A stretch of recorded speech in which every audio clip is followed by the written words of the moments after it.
Cá estamos para mais uma edição do Em Casa à Conversa, o programa do Grupo Mais Guimarães, em que entrevistamos, em que conversamos com profissionais de saúde e personalidades guimaranenses ligadas a áreas importantes da nossa vida coletiva.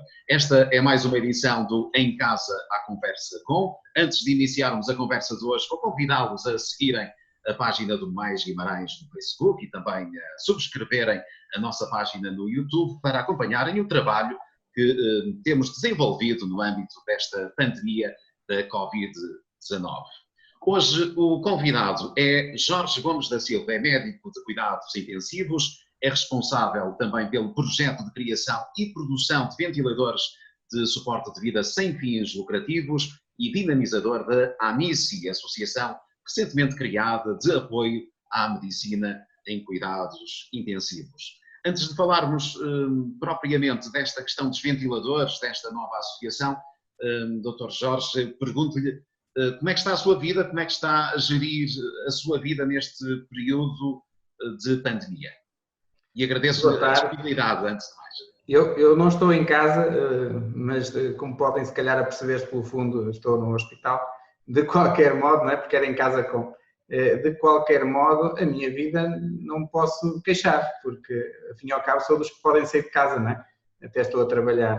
Muitos estão confinados.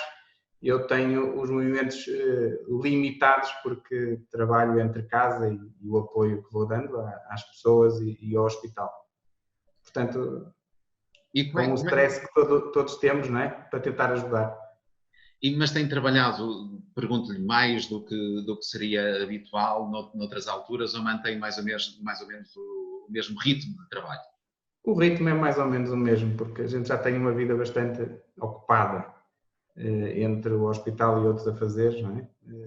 Tem sido mais ou menos igual. E como vê esta situação de pandemia em Portugal? Como é que está a ser feita a gestão deste problema de saúde? Há aqui duas perguntas diferentes, não é? Uma é como é que está a pandemia, outra é como é que está a gestão. A pandemia, os números parecem mais simpáticos, se calhar, do que o que são efetivamente. Os números são-nos servidos como números absolutos. Agora, na nova ordem, números de altas, depois os números de casos, depois os números de óbitos e depois os números de doentes em cuidados intensivos. Importa perceber que se nós fizermos uma projeção, como nós devemos fazer sempre, de números por 100 mil habitantes ou por milhão de habitantes, os números se calhar não são tão simpáticos como os números em valor absoluto parecem. Nós somos uma população pequena, nós somos 10 milhões de habitantes e comparamos com países com 50 milhões, 60 milhões, 80 milhões, 300 e não sei quantos milhões, portanto são ordens de grandeza completamente diversas. Mas os nossos números não são tão maus como outros. Mesmo em projeções por cada milhão de habitantes, os nossos números são seguramente melhores que os de Itália, que os de Espanha, mas são piores que os da Alemanha, são piores do que os outros países. Portanto, nós devemos ficar contentes porque a nossa população, com o confinamento, conseguiu ajudar-nos a conter este problema, mas também não somos se calhar o melhor do mundo, não é? Não somos seguramente. Mas está a correr razoavelmente bem. A gente contava no dia 16 de março que as coisas nesta fase estivessem piores. E eu fico contente que não estejam piores, não é? Como dizia alguém, devemos preparar-nos para o pior para depois termos o melhor. E felizmente que há vários fatores que nos têm ajudado a que não seja tão mal quanto poderia ser. Não sei se respondi. Sim, relativamente à primeira questão, sim. E eu perguntava-lhe relativamente a isso e àquilo que acabou de referir, por que motivo os nossos números não serão tão bons como os da Alemanha, por exemplo. Não sendo maus nesta altura, como nos disse, claro, não são tão bons como os da Alemanha. Qual é a grande diferença aqui? Os números são simpáticos, comparamos com os países com culturas próximas da nossa, não é? Os números, por exemplo, da mortalidade têm a ver com a nossa capacidade de resposta, por exemplo, em cuidados intensivos e em estruturas hospitalares e também da organização do dito sistema de saúde. Há opções políticas que nós podemos questionar, são políticas, portanto, depois a maneira como nós as interpretamos tem a ver também com a nossa própria posicionamento político, não é? Mas, é assim, nós somos um dos países que temos menor investimento em saúde e em cuidados intensivos, nomeadamente, ok? Nós temos um terço, menos de metade das camas, por exemplo, de cuidados intensivos por cada 100 mil habitantes, que tem a Lombardia, não é? Um dos sítios mais complicados deste momento, não é? Nós temos 6 camas por cada 100 mil habitantes, a Alemanha tem 33 camas de cuidados intensivos por cada 100 mil habitantes, portanto é um quinto, não é? Mais ou menos. Portanto, isto significa que, conforme a carga, digamos, de doentes graves sobre o sistema de saúde, nós vamos conseguir responder até uma fasquia relativamente menor. Não sei se consegui explicar. Imagine que o número de doentes graves que acorrem ao hospital de repente duplica, não é? Nós não temos capacidade de poder tratar esses doentes em cuidados intensivos, porque ultrapassamos em muito a nossa capacidade. Há outro fator que tem sido favorável, isso é bom, que é as pessoas, talvez por medo, não é? Acorreram menos com outras patologias, ou têm acorrido com outras patologias aos hospitais. As unidades de cuidados intensivos cardíacos estão menos ocupadas, as unidades de cuidados da linha das vias verdes dos AVC estão menos ocupadas. Isto, numa primeira fase, até pode ser bom, mas numa segunda fase pode não ser comportável. Não sei se consigo explicar. Repare, nós podemos adiar as cirurgias oncológicas, não é? Por exemplo, durante algum tempo, mas se as adiarmos muitas semanas, estamos a trazer problemas graves aos doentes. Vamos tratar os doentes demasiado tarde, não vamos curá-los quando podíamos curar. Isto é muito grave, não é? Esta concentração de esforços no combate à Covid pode, de facto, ser um grande problema para o tratamento de outras patologias e de outros problemas de saúde, a breve prazo? Eu diria que, tirando a parte, como é que eu vou dizer, mística, de nós acreditarmos mais ou menos em milagres, não é? As outras doenças não vão desaparecer porque apareceu o Covid, não é? O facto de nós estarmos a ter menos doentes em cuidados intensivos porque fazemos grandes cirurgias é uma necessidade neste momento, mas é um mau sinal. É porque estamos a adiar grandes cirurgias que deviam ter sido feitas já. Portanto, nós praticamente livramos as unidades de cuidados intensivos daquilo que era a atividade regular. Outra coisa que nos também ajuda é, ao não haver tanto movimento, por exemplo, nas estradas, não há tantos acidentes, não há tanto grande trauma. Isso é bom, quer dizer, temos menos feridos graves, não é? Que também ocupam as unidades. Ao termos menos atividade, por exemplo, industrial, eu lembro, por exemplo, nas pedreiras aqui à volta, não é? Temos menos acidentes de trabalho, de explosões e isso. Eu lembro disto porque acontecem, não é? E isto são menos doentes em cuidados intensivos. Agora, quando a economia, como hoje tanto se fala, estiver reanimada, nós vamos voltar a ter o trauma, vamos ter que ver naturalmente os doentes oncológicos, os doentes cardíacos, não é? E outros tipos de patologia. Portanto, nós já tínhamos as unidades de cuidados intensivos nesta fase do ano, habitualmente já estavam praticamente lotadas. E não estavam agora, não é? E quanto é que o sistema poderá aguentar em termos de aumento de casos de Covid, juntamente com os casos de outras patologias já habituais?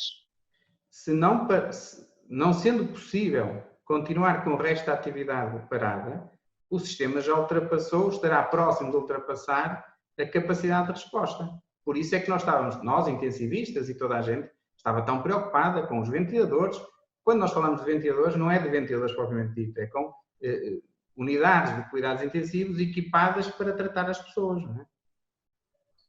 E relativamente a esses ventiladores, e passando já para outra fase da nossa conversa, também o motivo de conversarmos um pouco consigo, para percebermos como está esse projeto do qual faz parte, para que servem os ventiladores? Respondamos a essa pergunta muito simples e que muitos dos nossos seguidores não terão resposta até este momento.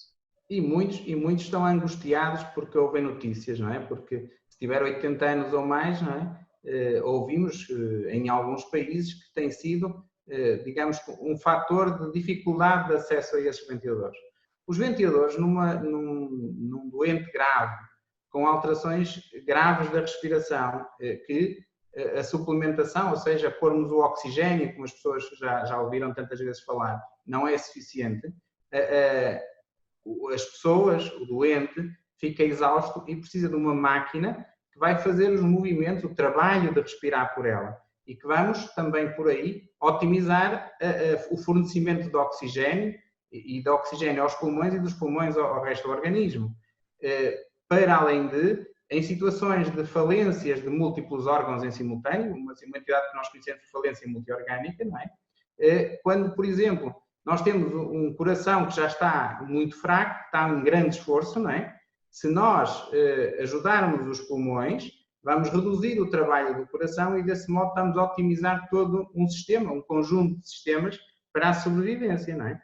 Se nós temos o coração a falhar, vamos ter depois os rins a falhar, vamos ter o cérebro a falhar, porque não tem sangue em quantidade suficiente e que leve oxigênio em quantidade suficiente aos órgãos nobres, pelo menos. Não é? Não sei se estou a conseguir explicar bem, mas penso que é aceitável. Sim, sim. Pergunto-lhe sobre os ventiladores. Como surgiu a ideia de construir, de criar novos ventiladores e estes, portanto, com um custo muito mais baixo, muito controlado relativamente ao mercado e sem fins lucrativos? Como é que surge a ideia de o fazer? A intervenção que eu fiz no dia 16 de março foi de chamar a atenção para a disponibilidade de recursos. Quando eu falei em ventiladores, podia ter falado de outros dispositivos, mas ventiladores em cuidados intensivos estão um dos pontos críticos, um dos pontos sem os quais não é possível ter a unidade a funcionar. E nós tínhamos, nessa altura, uma quantidade de ventiladores por cada 100 mil habitantes, tal como as unidades de cuidados intensivos, muito aquém daquilo que era razoável. Okay? Com a duplicação de ventiladores, isso melhora. Não é? Se nós tínhamos as unidades no limite do que era necessário e duplicarmos as unidades, claro que, infelizmente, à custa de outros serviços, como eu também já disse, vamos ter mais capacidade de resposta. As unidades também precisam de médicos, intensivistas, idealmente. Mas se não houver intensivistas, e não há, nós somos 260 no país, se não houver intensivistas em número necessário, nós podemos formar e trazer para estas equipas médicos de outras especialidades, que é o que estamos a fazer neste momento. Estamos a recrutar anestesistas e outras especialidades que, coordenadas com os intensivistas, otimizam o esforço destes recursos. O que é que acontece? Com a pandemia, e por isso é que se passou a chamar pandemia, uma epidemia localizada a um sítio, nós chamamos de epidemia, quando ela passa a ser a nível global, chamamos de pandemia. Com a pandemia, e não sendo nós propriamente o país mais rico do mundo, mas os mais ricos também sofrem, o acesso aos ventiladores tornou-se quase proibitivo, porque um ventilador que podia custar, vamos supor, 10 mil euros, não é? Em poucos dias duplicou, triplicou e quadruplicou o valor. Então, qualquer país sensato o que vai tentar é construir, com os recursos que tem, máquinas que possam ser produzidas em curto, médio prazo para responder à procura. E a procura, como nós até tivemos capacidade de confinar as pessoas, de reduzir o peso da transmissão, vamos chamar assim, vamos conseguir que isto que se prolongue no tempo, isso é parte do mapa da economia, mas que as unidades e os dispositivos existentes consigam aguentar esta carga. Não sei se estou a conseguir explicar. Algo nós conseguirmos, e não sendo uma tecnologia extraordinariamente complexa, reunir pessoas, técnicos e outros pensadores sobre estes temas, conseguindo criar, estamos a abrir a janela de pessoas que iriam ter que ser segregadas, digamos, não ter acesso a esses dispositivos. E como é que, portanto, esse é o motivo do lançamento deste projeto e em que fase é que está? Já há ventiladores, já há certificação? Como é que se desenvolveu também o nosso projeto foi dos mais pioneiros, digamos, não é? Existem outros projetos, eu acho que neste momento há três projetos credíveis de ventiladores que podem fazer a sua função de modo capaz. Todos vão esbarrar no mesmo problema, que é o problema que nós temos neste momento, que é a certificação. Os nossos organismos públicos têm uma capacidade de resposta que está nos limites daquilo que eles podem fazer sem terem que se dar este trabalho. E não temos certificadores propriamente ditos dentro de portas em Portugal. Portanto, esse é um problema grande, que agora se põe. Há ventiladores, há projetos e não há uma certificação que viabiliza a sua utilização. É por isso que nós precisamos de ter vias rápidas de validação, não é, dos dispositivos. Nós temos laboratórios de metrologia, vários, 2 certificados pelo menos que eu conheça, e temos organismos que com as certificações da metrologia, o que é a metrologia? Importa também definir estas coisas para as pessoas entenderem. É alguém que vai garantir, vai medir aquilo que o ventilador faz e dizer-nos que, ou dizer aos utilizadores finais, que são os intensivistas, ao fim e ao cabo, não é? Ao serviço das pessoas, que aquilo que a máquina é suposto estar a fazer é efetivamente aquilo que ela faz. Com isto já há segurança. Nós temos que ter depois, claro, que isto depois, os recursos tecnológicos, não é? Existem. Nós hoje temos muito mais facilidade de conseguir aferir as coisas do que era há 20 anos atrás. Porque as coisas estão dentro da nossa casa, os dispositivos eletrónicos, e também nesta área é muitíssimo mais fácil. Os processos de certificação propriamente ditos resumem-se, digamos, a 3 ou 4 empresas a nível mundial. E algumas das quais têm interesses, inclusive, na produção destas máquinas. Ok? Desculpem, está aqui um telefone a tocar, mas eu já... Portanto, nós corremos o risco de termos aqui a vontade, ter havido um processo de criação dos próprios ventiladores e agora ficar o processo empenado, parado, por não haver a certificação. Corremos o risco de morrer na praia, não é? Assim que se diz, o que o povo diz. É isso, é assim, nós vamos ter os dispositivos e vamos precisar de alguém que nos autorize a que os dispositivos fiquem ao serviço das pessoas. No nosso projeto em concreto, nós já interessamos, ele tem apoio de alguns organismos que as pessoas conhecem bem, que a Champalimau, a Gulbenkian, todos eles nos estão a tentar ajudar, não é? Mas, e também temos a Nova, o Laboratório de Metrologia da Nova, que está interessado nisto. Temos pessoas da Faculdade de Medicina de Lisboa que fazem estudos em animais, nomeadamente em porcos e isso tudo, que é um mimetizador, digamos, do organismo humano para estes fins, e estamos a fazê-lo. Isto demora o seu tempo. Não é? Nós queremos, no dia 6, quando a entrevista com o Carlos Daniel, com o Dr. Carlos Daniel, ele perguntou-me se eu me sentia seguro para usar estes ventiladores. Eu disse, conquanto que os laboratórios certificados de metrologia nos garantam que aquilo que é debitado ao doente é aquilo que nós mandamos, não tenho nenhuma relutância. Porque assim, porque se estivermos à espera das certificações formais, vai ser muito complicado. Podemos chegar a um período em que tenham que ir para o terreno esses ventiladores, mesmo sem a certificação, se a situação se complicar nos hospitais e nos cuidados intensivos e houver essa necessidade. Eu acho que, acima de tudo, se nós formos bons gestores, não é? Isto importa. Se nós formos bons gestores, deveríamos estar neste momento a usar o nosso esforço para garantir da qualidade destes dispositivos que podem custar 1/3. No nosso caso, nós queremos que seja cerca de 1/10 daquilo que é o que os contribuintes portugueses vão ter que pagar quando compramos um chinês de qualidade pior, eventualmente, mas já está certificado. Pois é uma grande diferença para o erário público. E provavelmente, nesta altura, também a aquisição desse material médico estará muito difícil. Está difícil.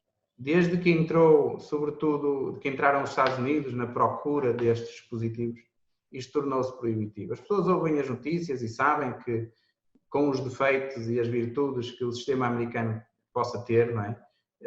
O governo americano obrigou grandes construtores de automóveis a fazerem dispositivos. Curiosamente, uma ideia que também surgiu na discussão aqui há uns tempos, e nós não tivemos capacidade, não tivemos diplomacia industrial para fazer, vamos dizer assim, não é? Mas o Sr. Trump fez isso. O Sr. Trump e o Sr. Boris Johnson, que são figuras às vezes até caricatas, mas que não tiveram dificuldade em impor isso à indústria, não é? Eles têm uma capacidade que não é qualquer conjunto de indivíduos, por muito voluntariosos que sejam, que têm, não é? E têm também a capacidade de impor aos laboratórios de certificação que nós não temos. Mas assim, nós temos o dispositivo em condições de, em situação de necessidade de estar disponível. Neste momento eu já posso garantir que se eu tivesse que pôr um familiar meu que não tivesse a oportunidade de acesso, eu poderia pôr este ventilador a funcionar, sem dúvida nenhuma. E estamos a falar de quantos ventiladores nesta altura é que teriam disponíveis para colocar nos cuidados intensivos? Neste momento, eu disse-o e os meus companheiros de grupo, estamos a falar do grupo da produção de ventiladores, acusaram-me de ter pecado por defeito. Eu disse que seguramente nós conseguiremos fazer 10, sem dificuldade nenhuma, por semana, numa primeira fase. E estamos a falar de uma fase pré-industrialização do processo, porque a industrialização, isso é do conhecimento comum, faz com que aquilo que nós conseguimos fazer em um dia, podemos passar a fazer 10 em um dia, não é? Uma questão depois de assemblar as partes ou de montagem, não é? Neste momento, com os recursos que temos, eu posso garantir, e o grupo garante, que é por defeito que estou a afirmar que 10 por semana é possível. E tem outros números noutros grupos. Diga. Tem a impressão que ainda serão necessários os ventiladores? A pandemia ainda irá fazer com que isso venha a ser necessário, a utilização desses equipamentos? A vida e a saúde das pessoas pode obrigar a que sejam necessários, porque nós conseguimos fazer uma espécie de um freeze, não é? Nos cuidados de saúde, mas isso não é comportável por muito tempo. E as pessoas, por muito que se esforcem, vão chegar aos hospitais mais tarde, mais doentes, e vão precisar das unidades de cuidados intensivos como elas eram antes da pandemia. Não é? As pessoas, nós temos unidades de cirurgia torácica que foram convertidas em unidades de cuidados intensivos.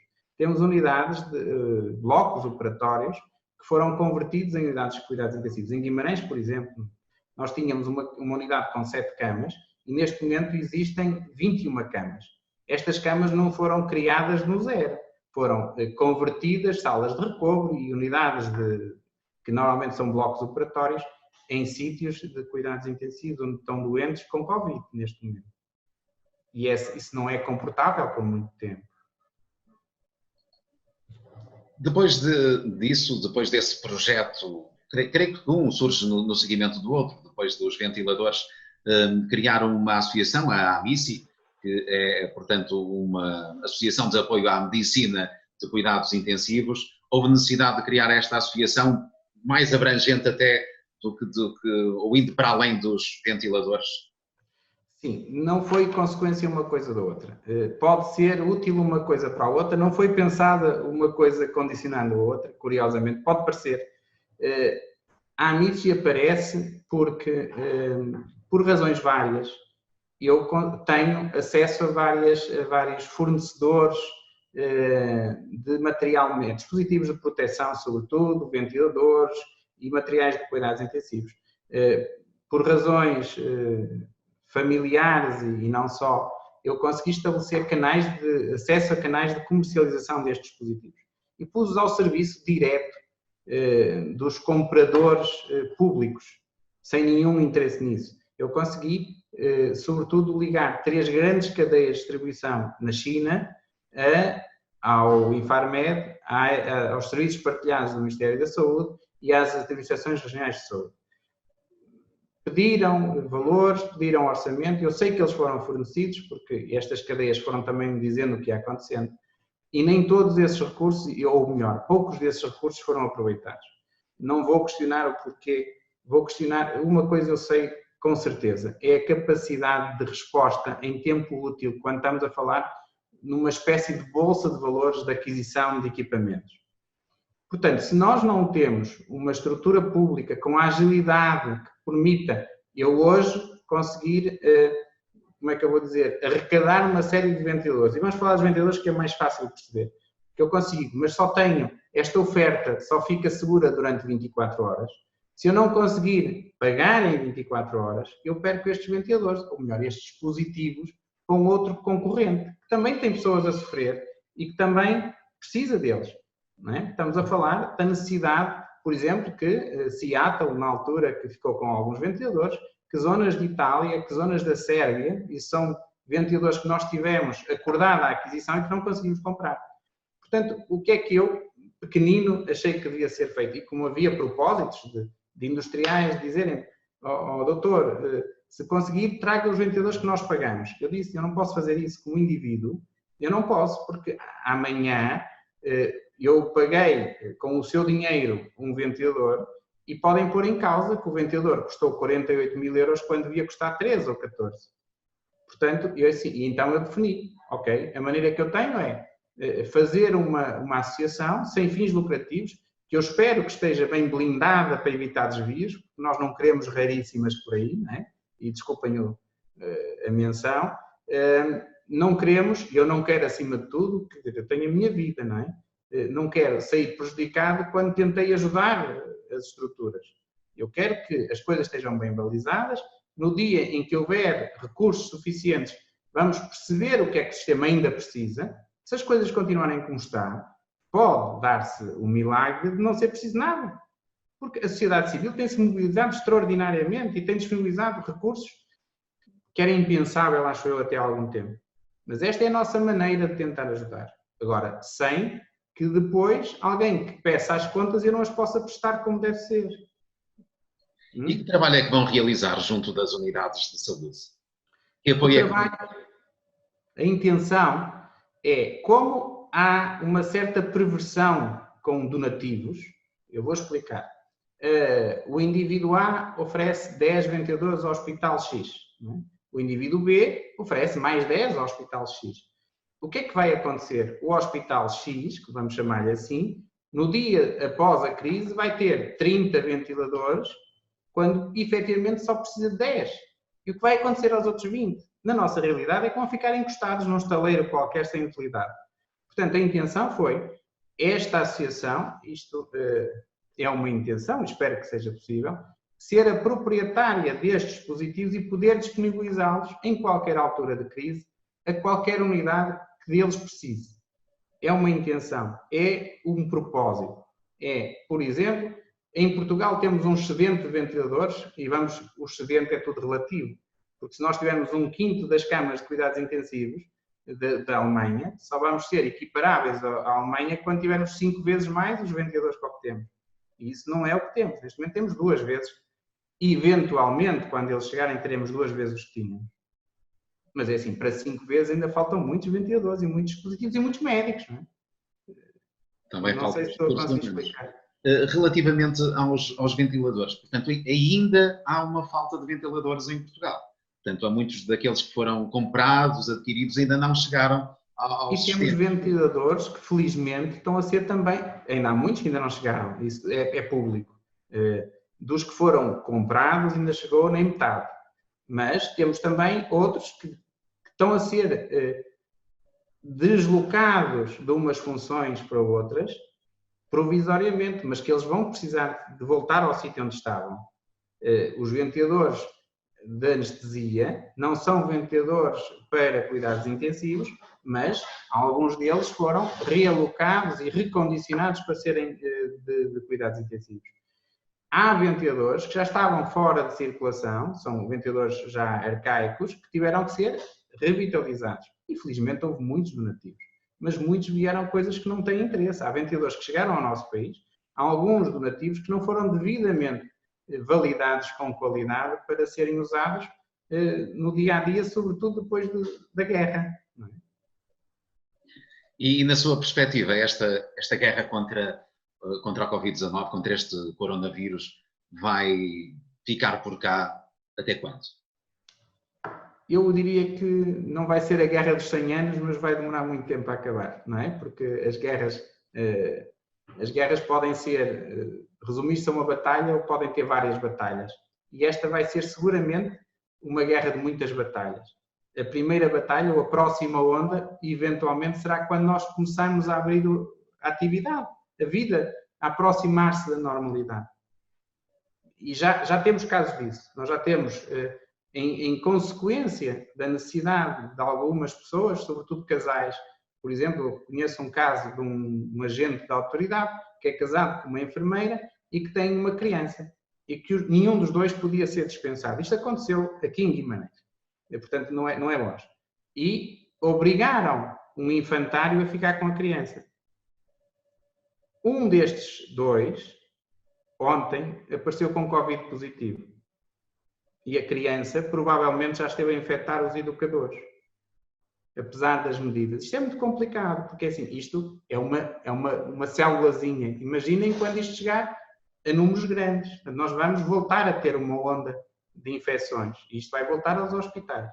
E vamos andar um bocado nisto até a termos aquilo que se chama a imunização de grupo, ou seja, até 65% da população, estou a falar em números redondos, estarem infectados e terem imunidade para isto. Claro que depois temos ainda as outras vagas que tanto se fala, que têm a ver com as mutações, as alterações genéticas que vão ocorrendo nos vírus. E já sabemos que já existem mais tipos do vírus. O vírus que inicialmente estaria em Wuhan já não é igual ao vírus que estava em Paris e é diferente do vírus que estava em Itália, no norte de Itália, em Milão. Portanto, já temos vários tipos, pelo menos 7, há quem diga já muitas mais, e não sabemos se a imunidade para uma delas é suficiente para as outras.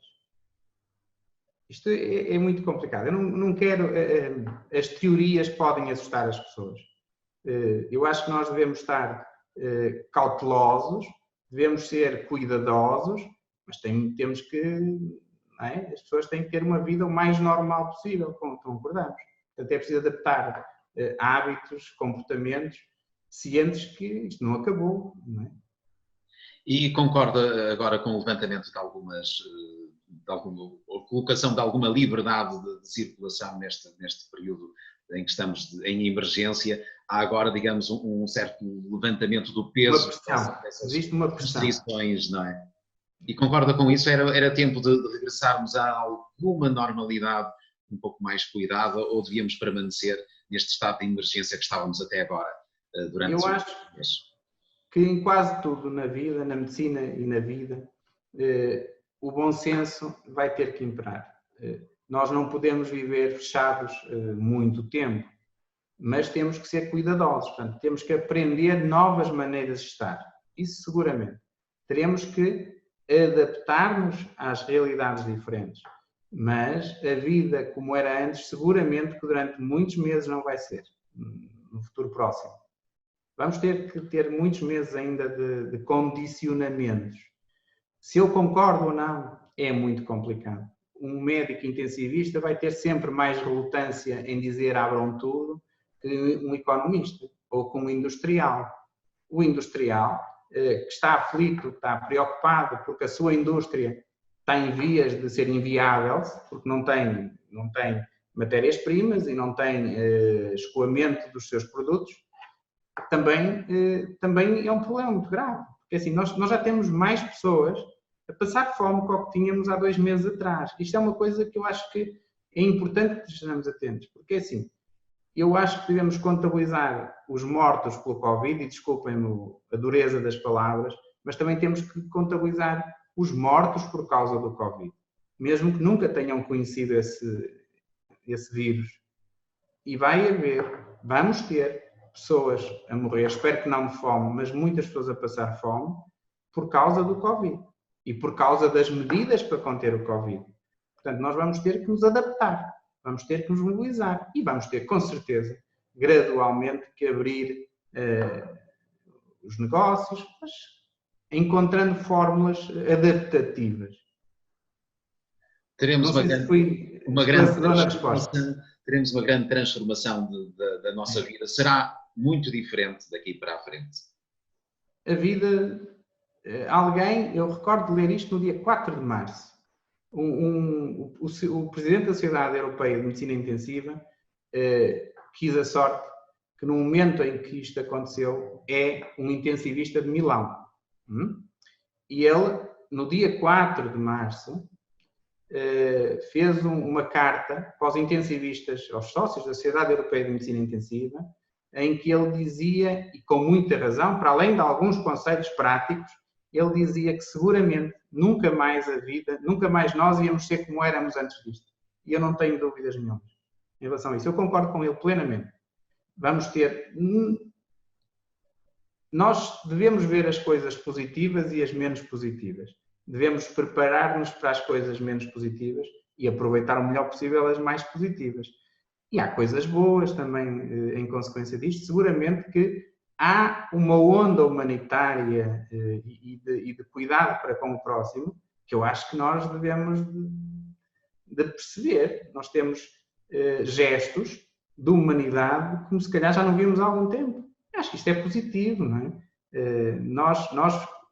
As pessoas, sobretudo nos sítios com aglomerados grandes, passaram a conhecer os vizinhos do lado e da frente, coisas que se calhar nunca os tinham visto que eles existiam sequer. Portanto, isto é, na miséria, na desgraça, nós podemos ver também algumas coisas positivas. Eu nunca esqueço uma imagem, e desculpem-me o paralelismo, quando aqui há uns meses, penso que não antes, achei brutal, vamos dizer, uma imagem de uns meninos que brincavam nos escombros, penso que na Síria. Na Síria. Talvez na Síria. E assim, aqueles meninos brincavam com uma alegria genuína. Como é que era possível no meio daquilo? Não é? Nós hoje temos meninos a brincar com alegria genuína no meio disto. E não temos bombas a cair. Que é melhor. E temos, se calhar, menos poluição e muito menos coisa. Temos mais respeito, se calhar, para com o próximo. É complicado. Ao longo da sua vida, imaginou algum dia passar por um processo destes, por uma pandemia desta dimensão? Eu já nasci há alguns anos, já sou intensivista sou internista há 18 e sou intensivista 3 anos ou que depois. Em 2003 eu já era médico, em 2009 já era intensivista e nestes anos todos houve ameaças. E nós preparamos em 2009, que ainda vai há pouco tempo, já passaram 11 anos, mas é há pouco tempo, nós lembramos da ameaça que pairava por causa da gripe aviária, a gripe H1N1, penso que as pessoas se recordam disto, e nós preparámos-nos dentro do possível e pusemos muitos cenários e definimos algoritmos de abordagem de doentes quer dizer, em cuidados intensivos, como é que íamos priorizar uns em relação aos outros, ou seja, como é que íamos escolher para quem era o ventilador. Portanto, isto não é uma coisa nova. Bateu-nos, como eu costumo dizer, foi com mais força do que em 2009. Mas em 2009 nós pensámos que podia ter acontecido isto. E desta vez, pelo menos em Portugal, ainda não foi tão grave como poderia ter sido ou virá a ser. Vamos ver. Esperemos que não é? Eu acho que, volto a repetir, devemos preparar-nos para o melhor para depois vivermos o melhor. Preparar para o pior para vivermos o melhor, não é? Assim. E para terminarmos esta nossa conversa, de que modo é que as pessoas se podem preparar para evitar males maiores a seguir e para que continuemos nesta onda que, apesar de tudo, é uma onda que nos coloca numa posição e os serviços numa posição em que conseguem ainda dar alguma resposta? O que é que cabe ao cidadão fazer? Sempre que um grupo de cidadãos, como nós, não toma as medidas que estão aconselháveis, distanciamento social, do uso das ditas máscaras, que eu acho importantíssimas, dado o modo de transmissão deste vírus, sempre que não seguimos as recomendações, nós estamos a abrir brechas no porão deste barco que é a sociedade. Portanto, sempre que, como vimos no fim de semana passado, temos pessoas que não cumprem as regras, que se expõem, quase parece que inocentemente, estão a criar novas cadeias de transmissão. Isto é gravíssimo. Ok? Portanto, nós temos que cumprir. Acima de tudo, lavar as mãos, proteger a nossa face e distanciar-nos dos outros. Nós podemos cumprimentar-nos sem ser com 2 beijinhos ou com um aperto de mão, se calhar como fazem os japoneses e os chineses. Temos que nos habituar a isso. Temos que ser proativos e se calhar quando o nosso vizinho não está a ter os comportamentos certos, se calhar, chamar-lhe a atenção. Portanto, termos uma preocupação comunitária. É esse o seu... Preocupar-nos com... Eu não sei, eu sou cristão e católico, não devíamos falar dessas coisas, mas quando nós falamos com o amor ao próximo, é exatamente isso que significa. Não é? Nós cristãos e os outros, porque a essência das religiões todas, se quiser, é o respeito para com o próximo, não é? E o respeito para outras coisas. Mas o respeito para com o próximo é isto mesmo, é nós não fazermos nada diferente daquilo que gostávamos que os outros fizessem connosco. É ajudar-nos a proteger mutuamente e a tratar-nos mutuamente. Ajudar o próximo é isto. Não é, se calhar, às vezes dar-lhe uma palmada nas costas, é ter comportamentos saudáveis, socialmente e pessoalmente. Muito obrigado pelo tempo que nos despendeu. Muito obrigado e bom trabalho e saúde também para si. Vamos tentar e esta, já agora voltando à Amici, a intenção, e acho que, eu sei que o inferno está cheio de boas intenções, como diz o nosso povo, e está cheio de razão. Mas se nós, em alguma coisa, conseguirmos fazer mais do que aquilo que esperamos que os outros façam por nós, estamos a ter a atitude correta. Alguém dizia, não perguntes o que é que o teu país pode fazer por ti, mas o que é que tu podes fazer pelo teu país. E se a organização da nossa sociedade é pesada, tem dificuldade em tomar decisões, se calhar temos que ser criativos e arranjar mecanismos para nós sermos ativos na sociedade e ajudar o próximo, se possível, não é? Claro, já agora pegando também na Amici, qualquer um se pode tornar associado da associação, basta então ir a amici.pt e se associar a este movimento de apoio aos cuidados intensivos. É bem intencionado. Espero que esteja bem blindado para não haver desvios. Isso é, acima de tudo, o que me preocupa. E depois, que é a fase em que eu estou agora, é tentar perceber em que é que realmente podemos ajudar. Porque desperdiçar aquilo que as pessoas já nos doaram e já doaram alguma coisa em coisas inúteis, prefiro ter um pecúlio grande de uma associação que tem boas intenções, mas que não gasta agora o dinheiro e que o guarda para quando for necessário em coisas úteis. Isto é que é importante, em coisas úteis. Deitar dinheiro, como é que dizia alguém? Atirar dinheiro para cima das coisas não resolve nada. Mas sermos ponderados, percebermos onde é que há falhas, onde é que há necessidades e podermos socorrer dentro das possibilidades de cada um, claro, a cada uma destas coisas, se calhar temos uma sociedade melhor. Se calhar podemos ser os nórdicos do Sul, como alguém dizia, como deve ser. Muito obrigado, Dr. Jorge, por este. Muito obrigado, eu. Peço desculpa por estes ruídos, mas... Tudo faz parte destas conversas, estando nós no momento em que estamos e fazendo as coisas da forma possível, como temos feito, nomeadamente com estas conversas online por videoconferência, enquanto que o Dr. Jorge, por exemplo, neste caso, está numa pausa do seu serviço nos cuidados intensivos. Muito obrigado. Muito obrigado.